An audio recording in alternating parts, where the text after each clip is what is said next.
Hi guys, welcome back to Fort Reads. I have to show you something before we start the story tonight. Are you ready for this?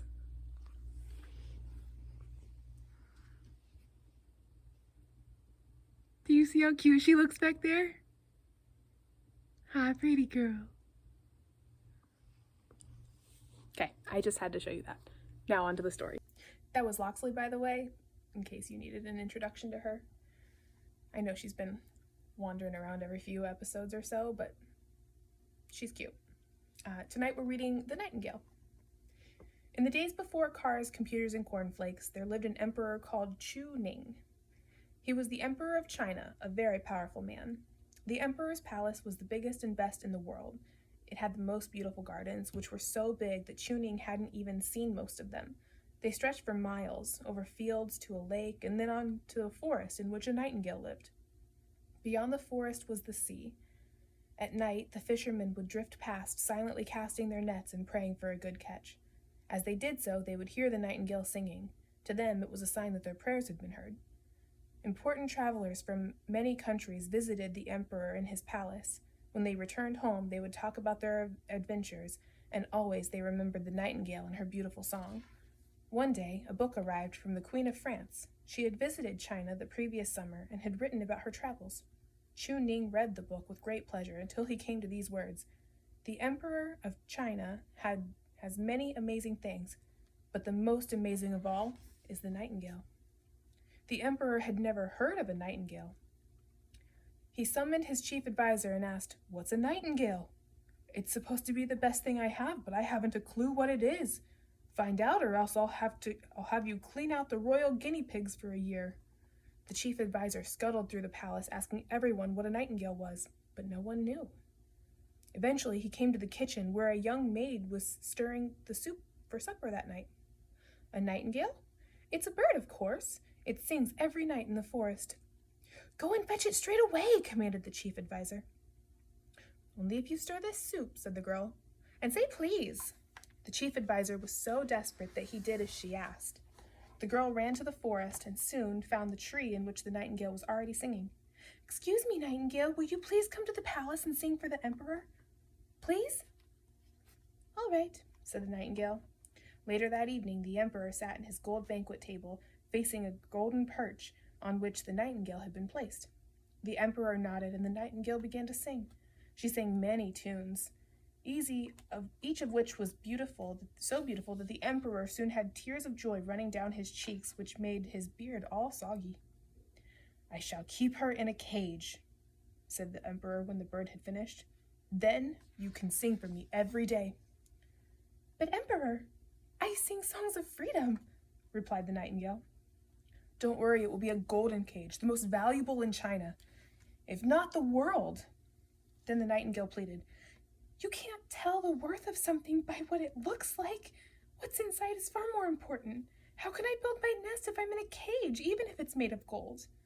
But the emperor's mind was made up, and the bird was put in the cage. Every evening she sang for Chu Ning. Some weeks later, a parcel arrived for the emperor. On it was labeled, "To Chu Ning. I really enjoyed my visit. I loved hearing your nightingale, but how does this one compare with yours? Best wishes from the Emperor of Japan." He opened the parcel and found a beautiful nightingale made of silver and gold with studded precious jewels. On the side was a key. It was a clockwork nightingale, and it was wound up. It sang a beautiful song. "Fetch the real bird. We'll see which sings the best," said the emperor. The nightingale was brought, and both birds sang. Then the emperor said, "I suppose the old bird can sing more tunes, but it looks extremely shabby. Look how the new bird glitters and sparkles." Now everyone wanted to marvel at the clockwork nightingale and to hear its song. The chief advisor had to wind up the bird 50 times, and 50 times the bird sang the exact same tune. "Now let's hear the scruffy old nightingale again," said the emperor. But when they looked at the golden cage, it was empty. In its excitement, the door had come unfastened, and the nightingale had flown away. "Off all the cheek! That bird shall never allowed be again in this palace." For a year, the emperor listened to the clockwork nightingale as often as he could.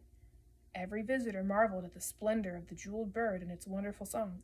But one day, whilst it was singing for the Queen of Siam, there was a and the bird stopped singing. The royal clockmaker was called. She examined the inside of the bird and then shook her head and said, "Your Excellency, these clockwork parts are very worn. I've done what I can, but the bird should only be made to sing once a day." Chu-Ning was very sad. The only time he ever smiled was when the clockwork nightingale sang its one and only song each day, and even then he wished it could sing other tunes as well.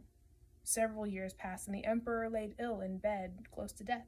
He opened his eyes from time to time to look at the silver and gold bird. "Please sing for me," he pleaded. But the bird had long since been broken and it just looked at him dumbly. Then, through the window, he heard a strange song, yet a familiar song. He turned his head and saw the real nightingale had landed on his windowsill. The bird had answered the emperor's plea and once more sang tunes that he had not heard for many years. Eventually, Chu-Ning sighed deeply and closed his eyes. When he awoke, the nightingale was still there. "You have saved my life," he said. "Will you always come if I promise to let you return to your forest?" "Yes, I will, but only if you also promise to tell no one about me. This way I will be left in peace." The emperor nodded. "Very well. Then I will come, and I will sing about places and things you cannot see from your palace. My songs will make you a great ruler. I have already shown you one of the most important things you can know. You cannot tell a person's worth by what's on the outside." Chu-Ning looked back at his old clockwork nightingale, and as he did, one of its wings fell off and fell to the floor with a clash. He smiled and nodded.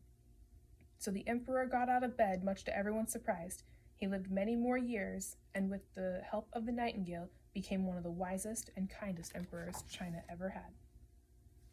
Good night, guys.